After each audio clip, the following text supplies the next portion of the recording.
서울을 윤기나게 서민을 윤기나게 윤기TV 조례 읽어주는 남자 서윤기 서울시의원입니다. 그동안 윤기TV 조례 읽어주는 남자를 통해 시민 여러분께 도움이 될 만한 조례들을 소개해 왔습니다. 그런데 조례 자체가 무엇인지 모르는 분들이 훨씬 많더라고요.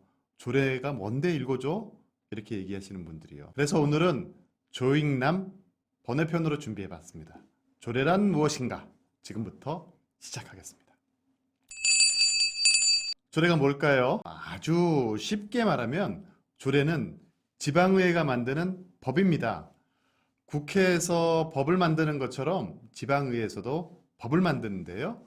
국회에서 만드는 법은 우리나라 국민 모두한테 적용이 되고 지방의회에서 만드는 법은 그 지방 주민들한테만 적용이 되는 겁니다. 그럼 그냥 국회에서 만드는 법으로 통일해서 온 국민이 지키면 될 텐데 왜 굳이 지방자치단체에서 지방의회에서 조례를 만들까요? 더 헷갈리고 복잡한 건 아닐까요? 그렇게 생각할 수 있어요.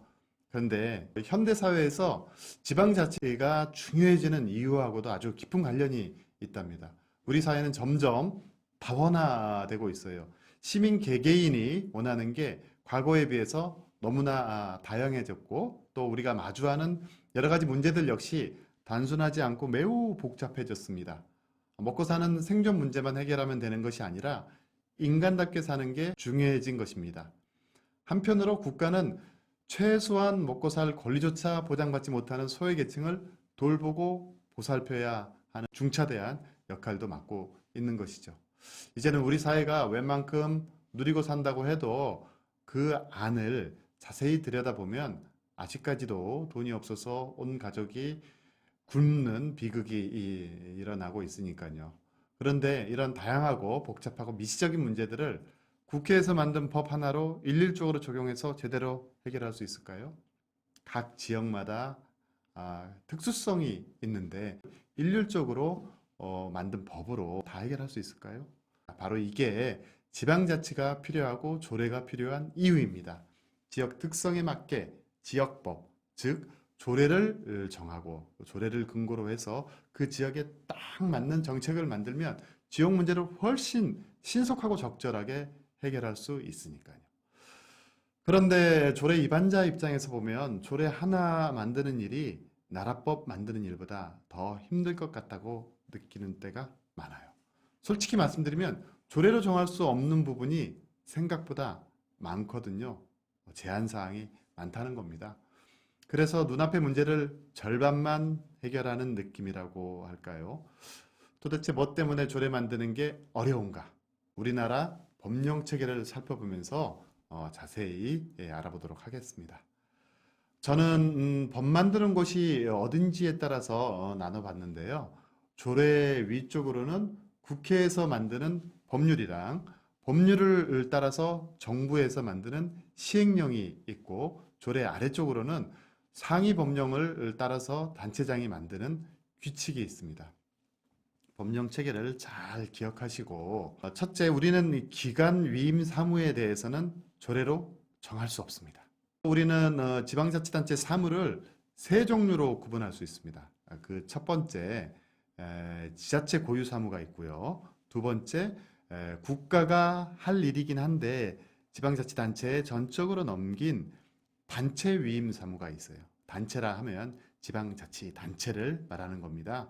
마지막으로 국가가 해야 할 일을 단체장에게 맡긴 기관 위임 사무가 있습니다. 우리는 마지막에 기관 위임 사무에 대해서는 조례로 정할 수가 없어요. 이거는 국가가 할 일을 지방자치단체, 집행기관한테 집행만 대신 해달라고 맡긴 것이기 때문에 법률로 정해서 맡긴 거예요. 여기에 대해서는 지방의회가 권한이 없어요. 조례로 법률이 정한 것을 간섭할 수 없는 겁니다. 둘째로 조례는 법령을 위반하지 않는 범위에서만 만들 수 있습니다. 아까 봤던 법령 체계를 다시 볼게요. 조례 위에 세 단계가 있잖아요.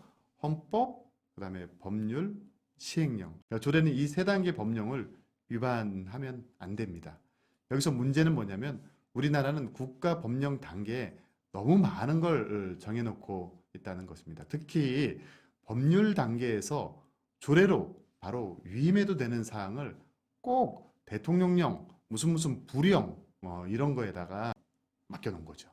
이런 시행령들을 거쳐서 위임하니까는 조례에서 지자체 재량으로 할 수 있는 게 많지 않다는 겁니다. 이렇게 되면 자치 입법권은 물론이고 지자체 자치권까지도 심각하게 제한을 받는 사항이 됩니다. 셋째, 법률로 위임했을 때만 조례로 주민 권리를 제한하고 주민에게 의무나 벌칙을 부과할 수 있습니다.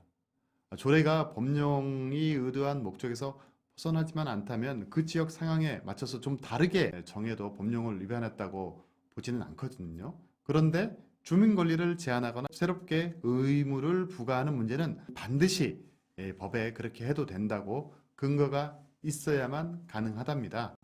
예를 들어서 시가 관리하는 산에서 음주를 했다. 음식물을 가지고 음료를 가지고 버스 승차를 했다 했을 때 5만 원 부과하든 만 원을 부과하든 이 사항은 법에서 규정을 하고 있어야지만 가능하다는 거예요. 넷째로 지방의 의회는 단체장 고유 권한이죠. 인사권, 조직권, 예산 편성권 같은 권한을 침해하거나 사무집행권을 본질적으로 침해하는 조례안을 발의할 수 없습니다.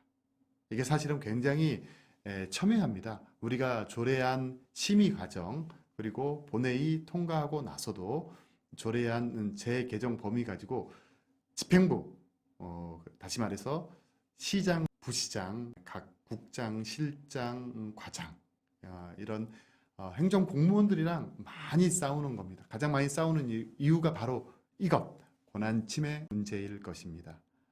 이것 때문에 제의 요구도 들어오고 재판까지도 가기도 합니다.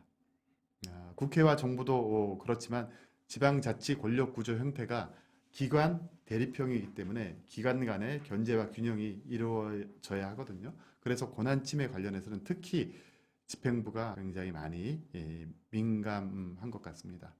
그것도 이해가 있습니다. 예전에 제가 대표 발의한 조례안인데요. 교육청에 우리 서울시에서 정기적으로 교육 전출금을 전출을 해야 되는 그런 법이 있습니다. 매번 시세가 들어오면은 그 몇 프로를 그리고 교육세 전부를 교육청으로 전출하게 해라라는 법은 있는데 그걸 어떤 방식으로 언제까지 전출을 해라 하는 게 없었어요. 그래서 몇 개월 동안 서울시가 교육청에 전출을 안 했었던 경우가 있습니다. 친환경 무상급식 조례를 정할 때 교육청하고 서울시하고 굉장히 갈등이 많았었을 때가 있었잖아요. 그런데 그걸 매달 정산해서 교육청으로 전출을 해라 정하니까는 집행부에서 무슨 소리냐 이것은 우리 권한이다 집행부 권한이다 그렇게 주장한 적이 있습니다. 그래서 한참 동안 시의회와 서울시가 대립한 적이 있었습니다. 이런 여러 가지 이유 때문에 조례 만드는 게 쉽지가 않습니다. 다시 말씀드리지만 광역에서 기초까지 수많은 자치단체에서는 다양하고 특수한 문제들이 수시로 발생하잖아요. 이런 일들에 즉각적으로 대응하려면은 현재 위임이 더해지는 시스템은 굉장히 비효율적이고 실효성도 부족합니다. 지방자치 발전과 자치 입법권 실현 측면에서는 말할 것도 없고요. 이런 어려움 속에서도 지방의회는 지역 주민 복리 증진과 지방자치 발전에 기여하기 위한 조례를 만들려고 고민합니다.